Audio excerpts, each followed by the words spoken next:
అందరం గురువు గారికి గట్టిగా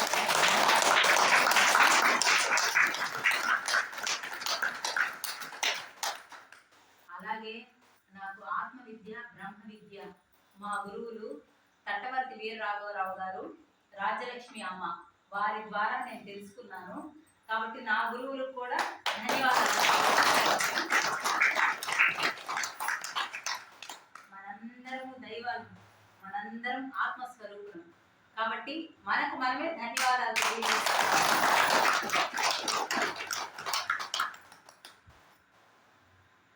రాసుకుంటారమ్మా. ఫస్ట్ పేజీలో సత్యమేవ జయతే అని రాయండి. ఫస్ట్ ఉండే పేజీలో సత్యమేవ జయతే.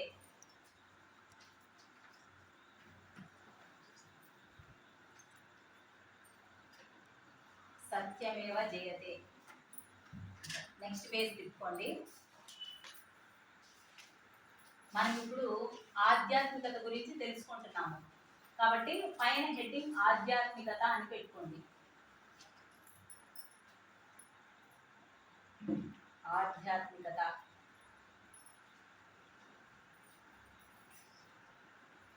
కింద రాసుకోండి.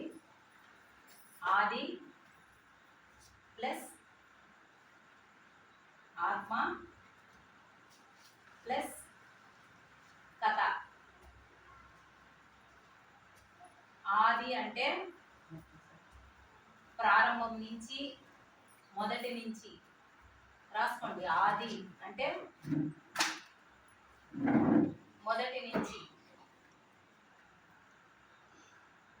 ఆత్మ అంటే భగవంతుడు. కథ అంటే చరిత్ర. అంటే మొదటి నుంచి భగవంతుడి గురించిన చరిత్ర ఏందో అదే ఆధ్యాత్మికత. మనం ఏం చేస్తాము? నిద్ర లేచినప్పటి నుంచి భగవంతుడికి పూజలు చేస్తాము. ఎందుకు చేస్తాము? కోరికలు, కష్టాలు, బాధలు ఇవన్నీ పోయి మనం ఆనందంగా జీవించాలని మనం భగవంతుడికి పూజలు చేస్తాము. కాబట్టి ఈ పూజకైనా ఇంకా ఇంకా ఇంకా ఎంతో ఉంది, కానీ మనకు తెలియదు. అందుకనేసే ఎప్పుడైతే మనలో ఈ తపన ఉంటుందో, నేను ఎన్నో పూజలు చేస్తున్నాను కానీ ఎందుకు నాకు ఈ కష్టాలు, ఈ బాధలు పోవడం లేదు అని పైకి మనం చెప్పకపోయినా మన లోపల మనకి ఏదో బాధ ఉంటుంది. ఉందా లేదమ్మా? ఉంది కదా. కాబట్టి ఎప్పుడైతే మనలో ఆ తపన అనేది వస్తుందో అప్పుడు సాక్షాత్తు ఆ పరమాత్ముడే గురువు రూపంలో భూమి మీదకి వచ్చి మనకి సత్యాన్ని చెప్తా ఉంటారు. వాళ్ళే ఒక రాఘవేంద్ర స్వామి కానీ, ఒక షిర్డీ సాయినాథుడు కానీ, ఒక వివేకానందుడు, రామకృష్ణ పరమహంస, ఎంతో ఎంతో మంది గురువుల రూపంలో భూమి మీదకి వచ్చి ఎప్పటికప్పుడు సత్యాన్ని చెప్తూనే ఉంటారు.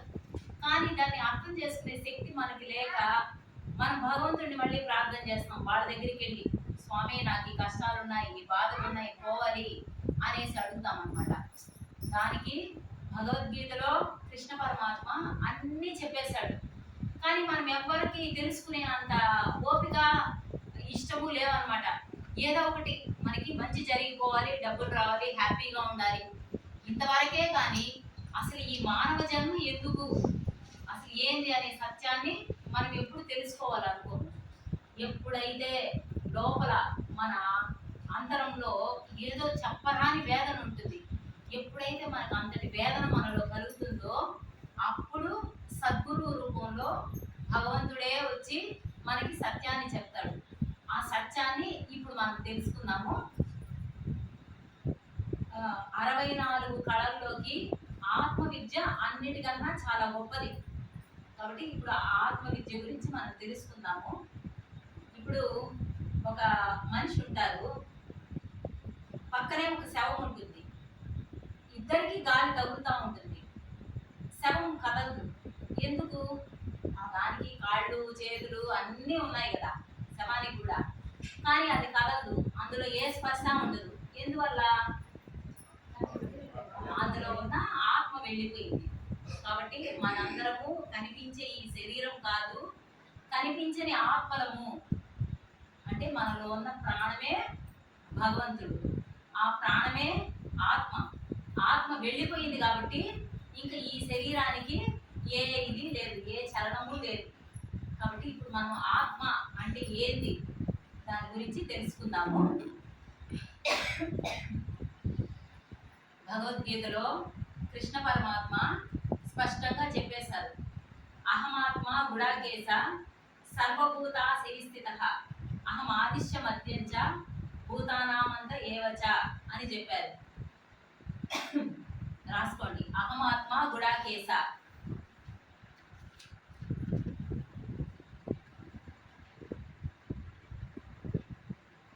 అంటే అన్ని ప్రాణులలో ఉండే ప్రాణాన్ని నేను అని చెప్పాడు స్వామి. అన్ని ప్రాణులలో ఉండే ప్రాణాన్ని నేను.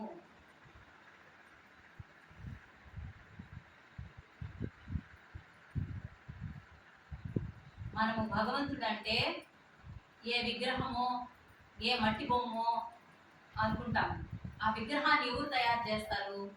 మనమే తయారు చేస్తాం. ఒక మట్టి బొమ్మను ఎవరు తయారు చేస్తారు? మనిషే తయారు చేస్తాడు. ఒక చెక్క బొమ్మను ఎవరు తయారు చేస్తారు? మానవుడే తయారు చేస్తాడు.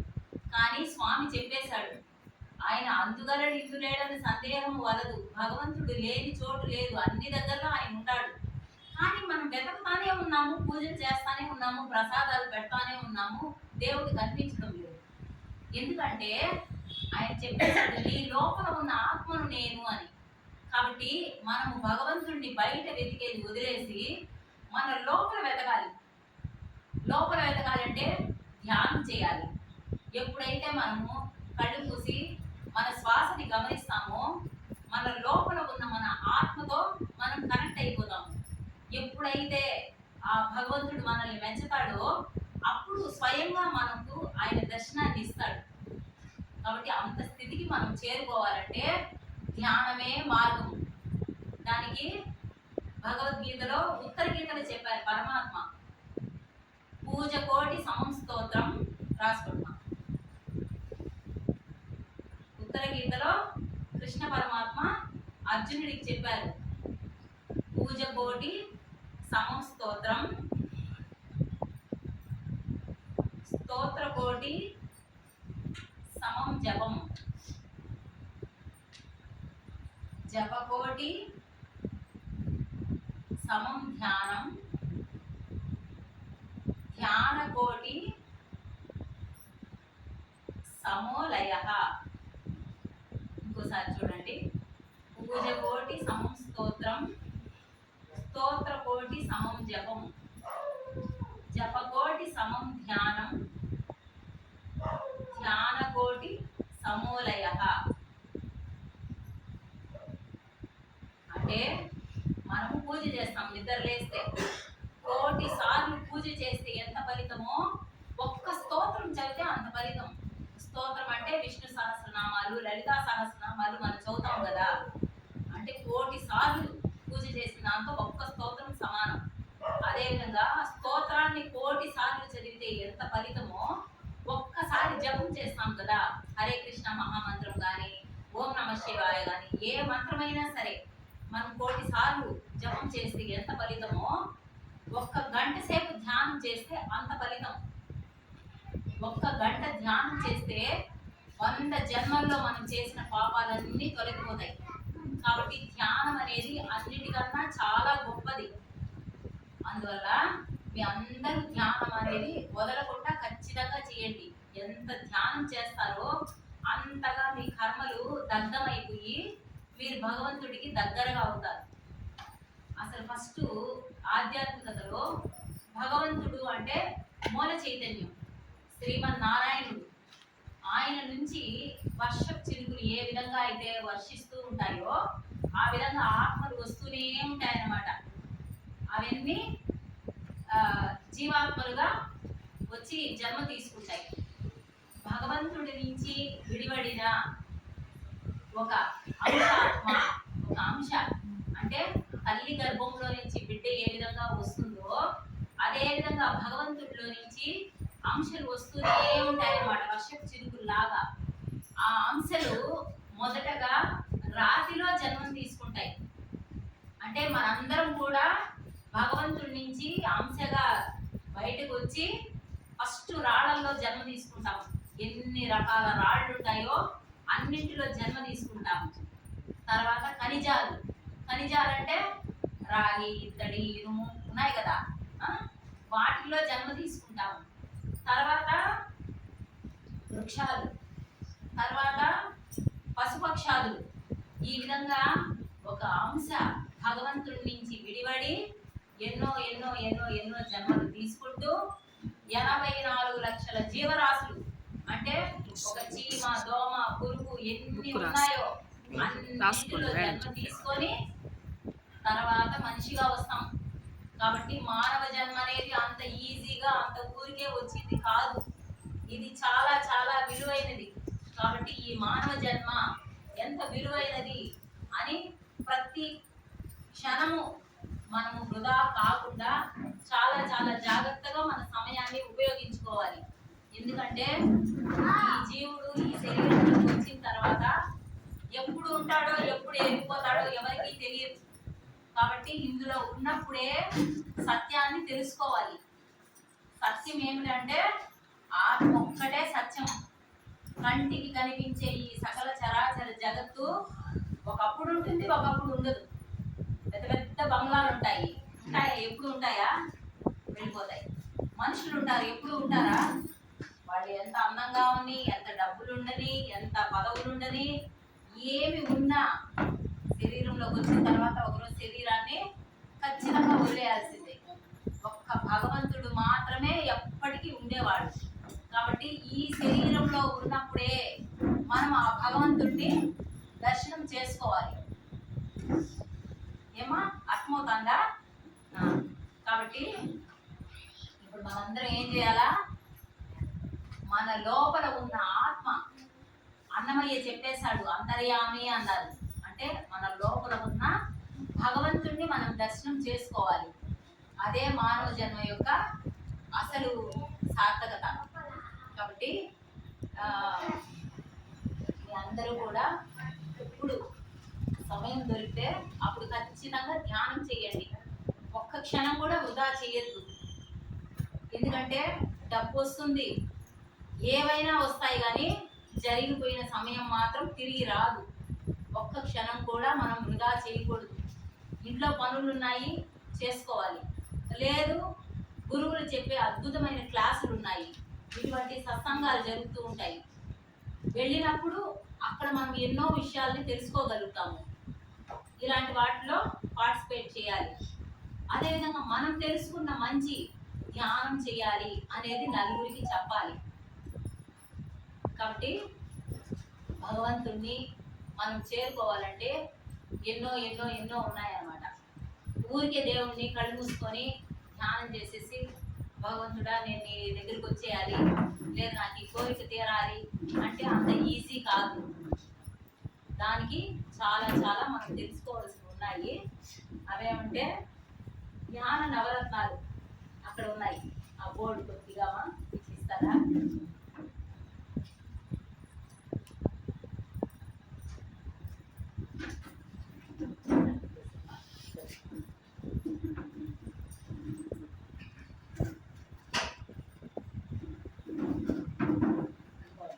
ఇందులో గురువు గారు చెప్పేశారు, ఆత్మే పరబ్రహ్మ.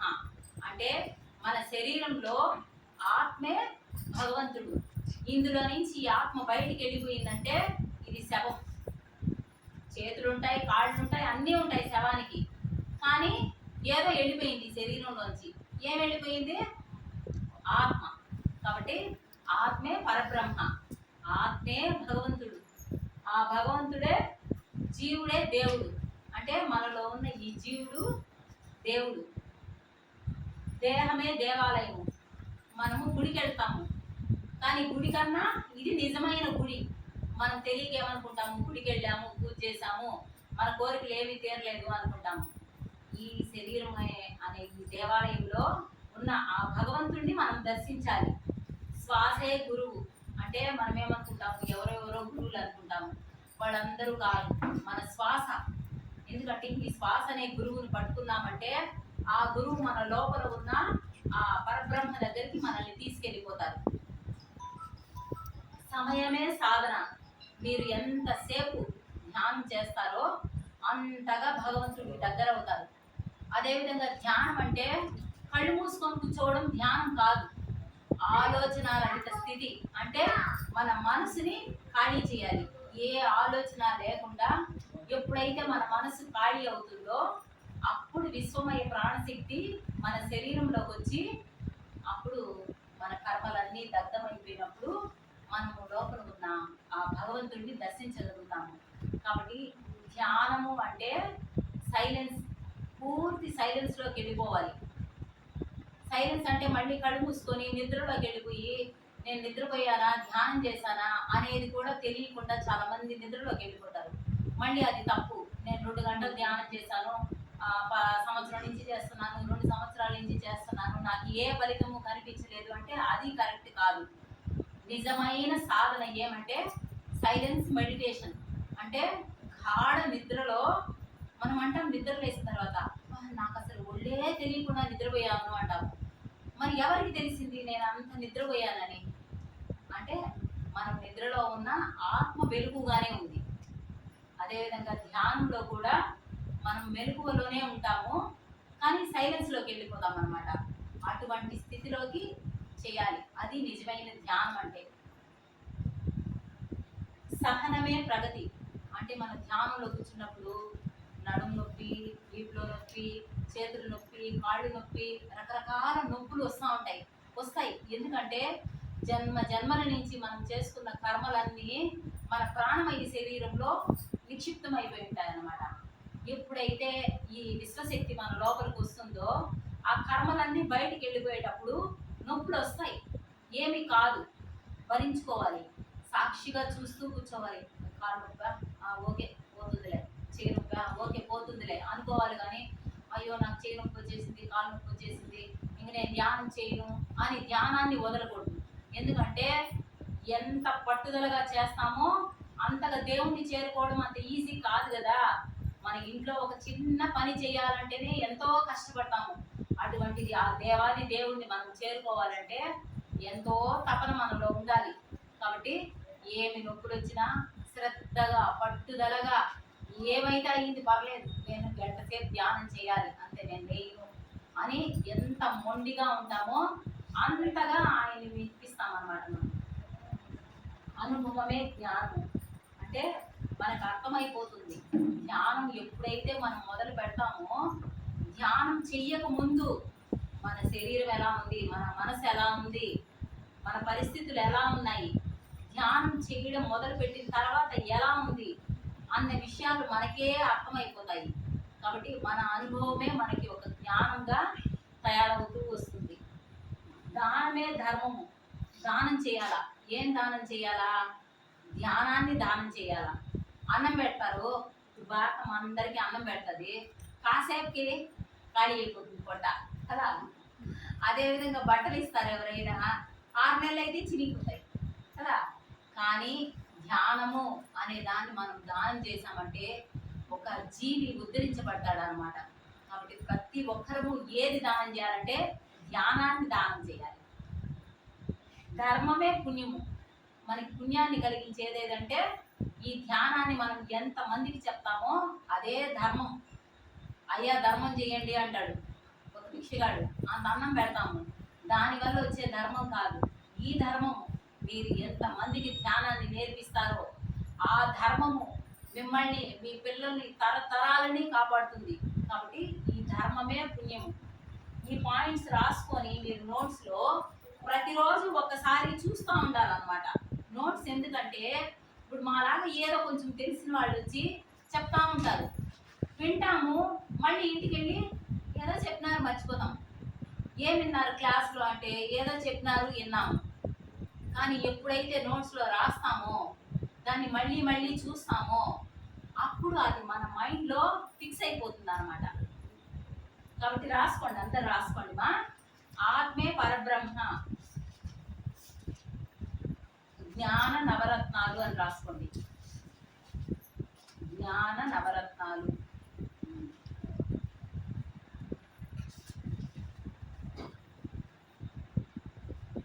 ఆత్మే పరబ్రహ్మ,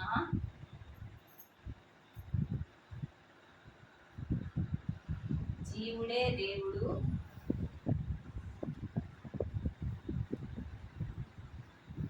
దేహమే దేవాలయము, శ్వాసే గురువు,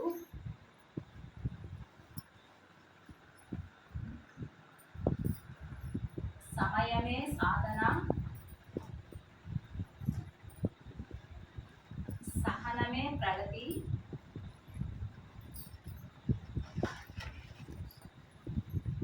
అనుభవమే జ్ఞానము,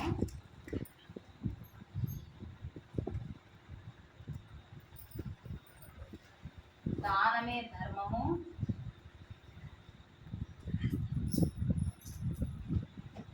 ధర్మమే పుణ్యము. ఆది శంకరాచార్యులు వారు శ్రవణము, మననము, నిధిధ్యాసన, సాక్షాత్కారం అని 4 చెప్పాడు సాధకుడికి. మనలాగా ధ్యానం చేసే సాధకులు ఈ 4 విషయాలు తెలుసుకోవాలి. శ్రవణము అంటే ఫస్ట్ వినడం, వినాలి ఏం చెప్తా ఉన్నారు అని. విన్నదాన్ని మననం చేసుకోవాలి, అంటే మళ్ళీ మళ్ళీ దాన్ని గుర్తు చేసుకోవాలి. ఇంట్లో మనం ఖాళీగా ఉంటే ఏం చేస్తాము, ఆ పక్కింటోళ్ళు ఇట్లంట, వెనకింటోళ్ళు ఇట్లంట, ఇవంతా వద్దు. ఎందుకంటే మనకు తెలియనప్పుడు అలాగే బ్రతికాము. కానీ ఇప్పుడు నిజమైన మనం ఆధ్యాత్మికతలోకి వచ్చాము కాబట్టి ఇప్పుడు మనం చేయాల్సింది ఏమంటే సత్యాన్ని తెలుసుకునే వాక్యాలు గురువులు ఎన్నో చెప్తా ఉన్నారు. కాబట్టి ఆ సత్యాన్ని విన్నదాన్ని మళ్ళీ మళ్ళీ మనం మననం చేసుకోవాలి. ఆత్మ అన్నారు, ఆత్మ అంటే ఏంటి, ఎక్కడ ఉంటుంది, దాన్ని చేరుకోవాలంటే ఏం చేయాలి అని ఇలాంటి విషయాల గురించే మనం ఆలోచించాలి. ఎప్పుడైతే మనం ఇలాంటి విషయాలు తెలుసుకుంటామో నిధిధ్యాసన, ఒక నిధిని మనం దాచిపెడితే ఏ విధంగా ఉంటుందో అలా మన అంతరాత్మలో అవి స్టోర్ అయిపోతాయి అన్నమాట. ఎప్పుడైతే మళ్ళీ మనకు అవసరమైనప్పుడు నిధిలో నుంచి డబ్బులు తీసుకుంటామో అదే విధంగా మనకి సత్యం అనేది సాక్షాత్కారం అవుతుంది. సత్యం ఏమిటి, భగవంతుడే సత్యము, మిగతా అంతా అసత్యం. కంటికి కనిపించే ప్రతి ఒక్కటి అసత్యం, కేవలం భగవంతుడు ఒక్కడే సత్యము. మనలో ఉండే ఆత్మే సత్యము. కాబట్టి మనలో ఉన్న ఈ ఆత్మని మనం ఎప్పుడైతే అనుభవపూర్వకంగా దర్శిస్తామో మళ్ళీ మనకి జన్మ లేదు, లేదంటే పునరపి జననం పునరపి మరణం, మళ్ళీ మళ్ళీ చావడం పుట్టడం, చావడం పుట్టడం, తల్లి గర్భంలో దూరి దూరి ఈ నరక యాతనను అనుభవించి గర్భంలో ఉన్నప్పుడు జీవుడు అనుకుంటాడంట, దేవుడా నాకెందుకు ఈ నరక కోపము, ఇందులో నుంచి బయటపడే తండ్రి, బయటకు వచ్చిన క్షణం నుంచి నేను నిన్నే ప్రార్థించి నిన్ను చేరుకుంటాను అంటాడంట. ఎప్పుడైతే తల్లి గర్భంలో నుంచి బయటపడ్డ క్షణము ఈ ఇల్లు బాగుంది, వాళ్ళు బాగున్నారు, వీళ్ళు బాగున్నారు, కారు బాగుంది, డబ్బులు బాగుంది, నగలు బాగుంది అని వీటిలోకి వెళ్ళిపోయి మాయ మాయ మనిషిని ఎప్పటికప్పుడు కిందకి లాగేస్తూ ఉంటుంది. మాయని జయించాలంటే భగవంతుడిని పట్టుకోవాలి. భగవంతుడు ఎవరు, మన శ్వాసే భగవంతుడు. ఈ శ్వాస వెళ్ళిపోతే ఇది శవం, ఈ శ్వాస ఉంటే ఇదే శివం. కాబట్టి నేనే దేవుణ్ణి, మనందరము దేవుళ్ళము. ఒప్పుకుంటారా మనంతా దేవుళ్ళమని? ఏమ్మా ఒప్పుకుంటారా లేదా? మనమే దేవుళ్ళం. అహం బ్రహ్మాస్మి అని పెద్దలు, యోగులు, ఋషులు, గురువులు చెప్పేశారు. మనకి గీతలో భగవంతుడు చెప్పేశాడు. అహమాత్మ గుడాకేశ అన్నాడు. అంటే నీలో ఉంటే ఆత్మే భగవంతుడు అన్నప్పుడు నువ్వెవరివి? నువ్వే భగవంతుడివి. అది తెలుసుకోవడం కోసమే ఈ మానవ జన్మ. కుక్క, పిల్లి, పిచ్చుక ఇవన్నీ తెలుసుకుంటాయా? వాడికి ఏమీ తెలియదు. తింటాయి, ఆహారం కోసం వేటాడతాయి, సంసారం చేస్తాయి, పిల్లల్ని కంటాయి. ఈ 4 విషయాలే తెలుసు మొత్తం 84 లక్షల జీవరాశులకి. ఒక్క మానవుడికి మాత్రమే జ్ఞానాన్ని ఇచ్చినాడు భగవంతుడు. నువ్వు ఈ శరీరంలో ఉన్నప్పుడే భగవంతుడిని తెలుసుకో అని. ఎవరు భగవంతుడు? మనమే భగవంతుడు. ఒకేసారి నువ్వే దేవుడు అంటే నీకేమైనా పిచ్చా అంటారు. అందుకని గురువులు విగ్రహం దగ్గర నుంచి మనకి పాఠాలు నేర్పించారు. స్కూల్కి వెళ్ళి పిల్లలు ఆలు, గుణింతాలు, పదాలు, వాక్యాలు నేర్చుకొని ఉన్నతమైన చదువులకి ఏ విధంగా వెళ్తారో అదే విధంగా ఒక విగ్రహానికి పూజ చేయడం దగ్గర నుంచి మొదలుపెట్టి అక్కడ లేదు, ఇక్కడ ఉన్నాడు భగవంతుడు, నీ హృదయ కమలంలో ఉన్న భగవంతుడిని దర్శించు. ఎవరు ఆ భగవంతుడు అంటే నువ్వే ఆ భగవంతుడు. మనందరము దేవుళ్ళమే, ఒప్పుకోండి. అవునా కాదమ్మా? కాబట్టి ఒక భగవంతుడు అంటే ఎలా ఉంటారు? ఉన్నతమైన లక్షణాలతో ఉంటాడు. ఆయన ఎప్పుడు అంటాడు, అయి మనం స్వామి నాకిల్లి, స్వామి నాకు కారి, స్వామి నాకని ఇలా ఉంటాం. కాదు, ఇలా కాదు, ఇలా ఉండాలి. మంచి ఇలా పెట్టుకో ఉంటాడు స్వామి ఎప్పుడు. వరదహస్తం, అభయహస్తము, వరదహస్తము. మనకి ఏమి కావాలంటే ఆయన ఇస్తాడు. అది ఎలా అంటే మనకు మనమే సంపాదించుకోవాలా, ఏ కోరిక కోరకూడదు. అది కూడా చెప్పేశాడు. యస్య సర్వే సమారంభ కామ సంకల్ప వర్జిత జ్ఞానాగ్ని దగ్ధ కర్మాణం తమాహం పండితం బుధా అని చెప్పేశాడు స్వామి. ఏ కోరిక కోరద్దు. ఎందుకంటే మనకేం కావాలో మనకన్నా మనల్ని పుట్టించిన భగవంతుడికే బాగా తెలుసు. పిల్లలకి అమ్మ నాకు 10 రూపీస్ ఇమ్మా, నేను చాక్లెట్ తీసుకుంటాను అంటారు. మనం వాళ్ళకన్నా ముందుగానే 10 రూపీస్ చాక్లెట్ వద్దు, 100 రూపీస్లో మంచి ఫ్రూట్స్ తెచ్చి పెడదాం పిల్లలకి అని తెచ్చి పెడతాం. ఆ విధంగా భగవంతుడు కూడా మనకి ఎప్పుడు ఏది అవసరమో ఆయనకి తెలుసు. మనం తెలియకుండా నాకు ఇది కావాలి అది కావాలని కోరికలు కోరుతూ అంటే మాయ అన్నమాట, మనల్ని కోరికల్లో పడేసేస్తుంది. భగవంతుడిని చేరుకోకుండా మళ్ళీ మళ్ళీ మళ్ళీ చావడం పుట్టడం, చావడం పుట్టడం, ఈ చక్రంలోనే ఈ మాయలోనే పడిపోతా ఉంటాము. కాబట్టి ఏ కోరిక వద్దు.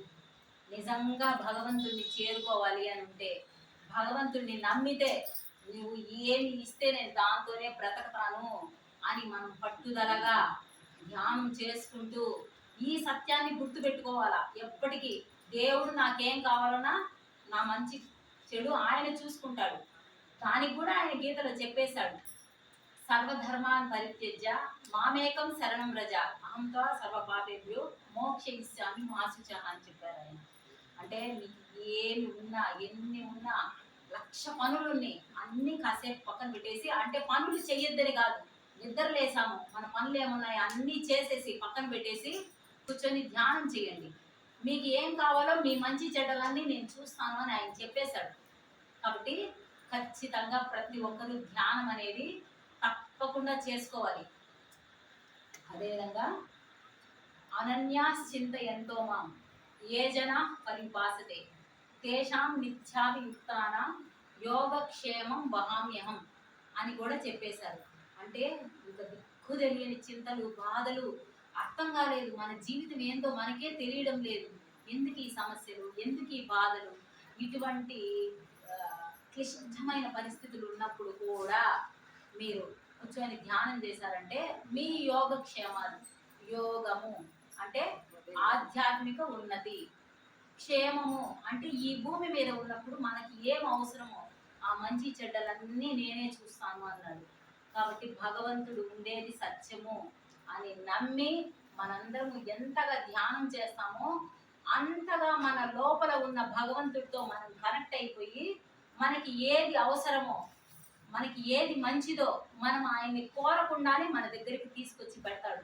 భగవంతుడిని నమ్మాలి, నేనే ఆ భగవంతుడిని, ఆ స్థితికి చేరుకోవాలి. అదేవిధంగా భగవంతుడు లక్షణాలు ఏ విధంగా ఉంటాయి? ఉన్నతంగా ఉంటాయి. కానీ మనం ఏం చేస్తాము? అన్ని తప్పులు పొరపాట్లు చేసి మళ్ళీ నేనేమి చేయలేదు, నేను చాలా మంచిదాన్ని, నాకెందుకు ఈ కష్టాలు, నాకెందుకు ఈ బాధలు. తప్పులు పొరపాట్లు చేస్తున్నామా లేదమ్మా? చేస్తున్నారా లేదా? అందరూ కరెక్ట్గా నడుచుకుంటున్నామా? ఉన్నాయి, పొరపాట్లు చేస్తున్నాము. ఏం చేస్తున్నాము? మత్స్యావతార గోవిందా అంటాము, ఇంట్లో చేపల కూర. వరాహావతార గోవిందా అంటాము, ఆఖరికి పందిని కూడా వదలకుండా మేకలు కోళ్ళు దగ్గర నుంచి ప్రతి జీవిని దొరికిన దాన్ని దొరికినట్టుగా చంపి తినేస్తున్నాము. మళ్ళీ రోజు దేవుడికి చక్కెర పొంగల్ చేసి పెట్టినాము, రోజా పూలు 100 రూపాయలు ఉన్నాయి, అయినా కూడా తెచ్చి దేవుడికి పెట్టి పూజ చేస్తున్నాం. దేవుడు ఆడాడు, దేవుడు లేదు, ఏమీ లేదు, అంతా అబద్ధం. ఆయన కష్టాలే ఇస్తా ఉన్నాడు మాకు, మేము చాలా మంచివాడు అని మనకు మనమే అనుకుంటాము. మనం చేసే తప్పులు ఏంటివి అనేది మనకు తెలియడం లేదు. ఆయన చెప్పేశాడు, అన్ని ప్రాణులలో ఉండే ప్రాణాన్ని నేను అని. కాబట్టి మనము శారీరకంగా కానీ మానసికంగా కానీ ఒక మనిషికి కానీ ఒక ప్రాణికి కానీ ఎవరికి హింస కలిగించినా భగవంతుడికి హింస కలిగించినట్టు. దేవుణ్ణి కష్టపెట్టేసి మనం మాత్రం సుఖంగా ఉండాలని కోరుకుంటున్నాము. కాబట్టి ఇది అర్థం చేసుకుంటే భగవంతుడు చెప్పిన దాన్ని ఈ రోజు నుంచి ఎవ్వరూ నాన్ వెజ్ జోలికి పోకూడదు. ఎవరైనా తింటున్నారమ్మా ఇక్కడ ఉండే వాళ్ళల్లో నాన్ వెజ్? మరి తినేది తప్పు చేసేది మళ్ళీ మేము సుఖంగా ఉండాలంటే ఎలా ఉంటాం చెప్పండి? తప్పులు పొరపాట్లు చేసేసి మన పిల్లలు మన ఇల్లు మనం మాత్రం సుఖంగా హ్యాపీగా ఉండాలి. మిగతా ప్రాణులకు మాత్రం హింస కలిగిస్తాం. కోడి నన్ను కోసుకొని తినండి అని వస్తుందా? పరిగెత్తుంది. దాన్ని వెంటబడి పట్టుకొని దాన్ని ముక్కలు ముక్కలుగా నరికి నేను మాత్రం బాగుండాలి అంటే ఇది ధర్మమేనా? ఎవరికి వాళ్ళే మనకు మనమే ప్రశ్న వేసుకొని మనకు మనమే మారాలి. ఒకే ఒక్కటి ఆయన ఏం చెప్పాడు భగవంతుడు? అహమాత్మ గుడాకేశ సర్వభూత శిస్థిత. ఈ ఒక్క పద్యం గుర్తు పెట్టుకున్నారంటే ఎవ్వరు పోరింక దాని జోలికి. భగవద్గీతలో భగవంతుడు ఎన్నో ఎన్నో ఎన్నో విధాల సత్యాన్ని తెలియచేయాలి, నా బిడ్డలందరూ బాగుండాలి అని ఆయన చెప్పాడు. కానీ మనము శ్లోకాలు చదివేస్తాం, నాకు 700 వచ్చు భగవద్గీతలో, కానీ ఏముంది అందులో? ఎవరమైనా అర్థం చేసుకుంటామా? ఒకవేళ చేసుకోవాలన్నా అర్థం కాదు.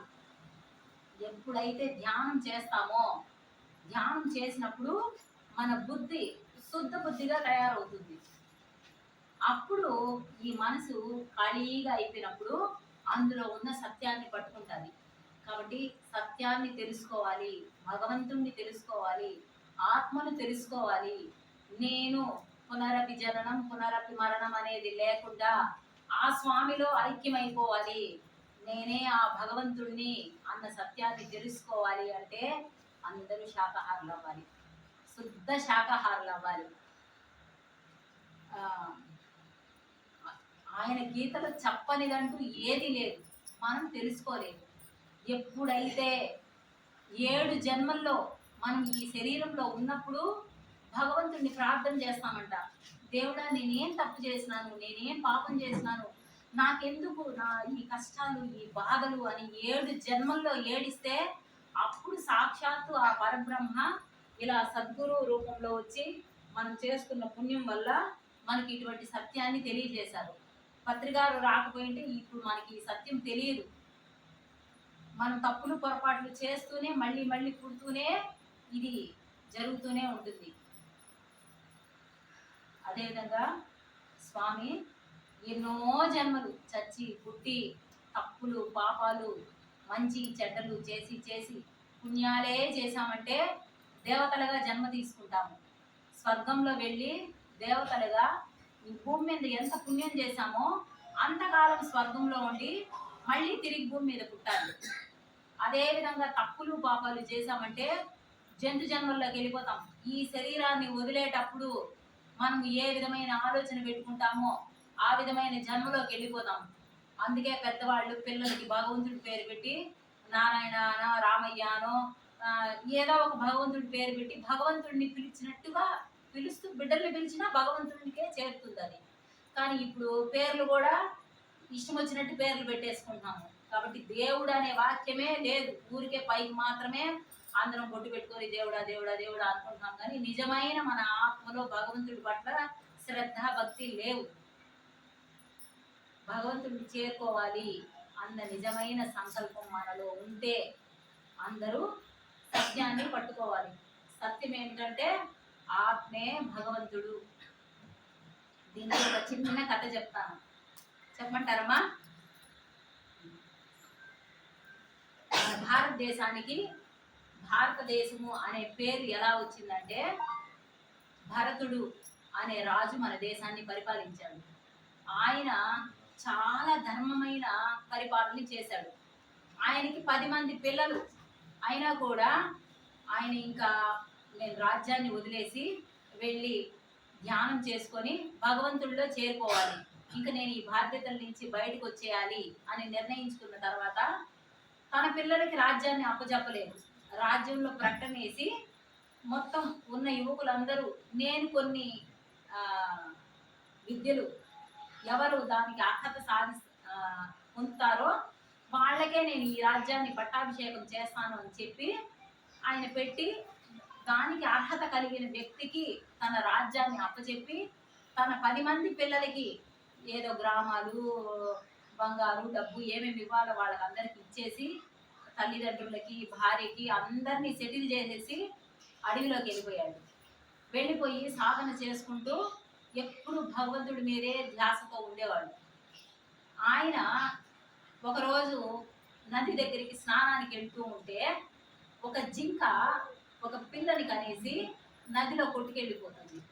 ఆ చిన్న బిడ్డను తెచ్చుకుంటాడు ఆయన. అయ్యో, ఇంత చిన్న బిడ్డ తల్లి గర్భం నుంచి బయటకు వస్తానే అనాథ అయిపోయిందే, ఇంకా ఈ బిడ్డని ఎవరు చూస్తారు అని అక్కడ భార్య పిల్లల్ని సామ్రాజ్యాన్ని వదిలేసి వచ్చిన అంతటి చక్రవర్తి ఈ జింక పిల్ల మీద మమకారం పెట్టుకుంటాడు. దానికి పాలు తాగిపించేది, దాన్ని పెంచి పెద్ద చేసి ఒకరోజు ఆయన శరీరం వదిలే సమయం వచ్చేస్తుంది. ఆయనకు అర్థమైపోతుంది యోగులు ఋషులు ఎవరైతే ఎప్పుడు ధ్యానం చేస్తూ ఎప్పుడు భగవంతుడి మీదే దృష్టి ఉంటుందో అటువంటి వాళ్ళకి తెలిసిపోతుంది ఇంకా నేను శరీరాన్ని వదిలేస్తున్నాను అని. కాబట్టి ఆయన ఇంకా నేను శరీరాన్ని వదిలేసే సమయం వచ్చింది అనేది ఆయనకు అర్థమైపోతుంది. నేను ఈ శరీరాన్ని వదిలేస్తే ఈ జింక ఎట్ట, ఇంతటి వదిలేసిన ఆయన ఈ జింక మీద పెట్టుకుంటాడు మమకారం. దాంతో ఆయన ప్రాణం పోయేటప్పుడు జింక అంట నెక్స్ట్ జన్మ జింక జన్మ తీసుకుంటాడు. అంటే మనందరం కూడా ఎన్ని సాధనలు చేసినా ఎన్ని చేసినా చివరి క్షణంలో ప్రాణం పోయేటప్పుడు మాయ ఏం చేస్తుందంటే నేను డబ్బు అక్కడ పెట్టేసినాను, ఆ పలానా వాళ్ళకి డబ్బు ఇచ్చున్నాను, మా పిల్లలకి చెప్పలేదు, నాకు ఆరోగ్యం బాగలేదే, నేను ఇంకా 100 సంవత్సరాలు బతుకుంటే బాగుంది కదా, ఇలా రకరకాలుగా మాయ అనేది మనల్ని భగవంతుడి మీద నిలవనియదు. కాబట్టి ఇప్పటి నుంచే మనం ఎప్పుడు మన దృష్టి భగవంతుడి మీదే ఉండాలి. అంతటి మహారాజు జడభరుడు అంటారు ఆయన్ని. ఆయన జింక మీద మమకారం పెట్టుకొని శరీరాన్ని వదిలేసి మళ్ళీ జన్మలో జింక కాబట్టి మళ్ళీ జన్మలో ఆ జింకగా ఉన్నప్పుడు అడవిలో తిరుగుతూ ఉంటే ఇటువంటి సత్సంగాన్ని విన్నాడంట. మళ్ళా అరే మనం ఎంత పొరపాటు చేశాము, ఈసారి మనం జాగ్రత్తగా ఉండాలా అని ఆయన జింక శరీరంలో ఉన్నా కూడా ఇవి కథలు కాదమ్మా, ఇవన్నీ నిజాలు. ఏదో కథ అనుకుంటాం, కథ కాదు, ఇవన్నీ రేపు మన జీవితంలో కూడా జరుగుతాయి. కాబట్టి ఇప్పటి నుంచే సర్వకాల సర్వావస్థల యందు మన దృష్టి భగవంతుడి మీదే ఉండాలి. భగవంతుడు ఏంది? శ్వాస. మన శ్వాసే భగవంతుడు. శ్వాస మనలో ఉంటే ఇది శివుడు, ఈ శ్వాస వెళ్ళిపోతే ఇది శవము.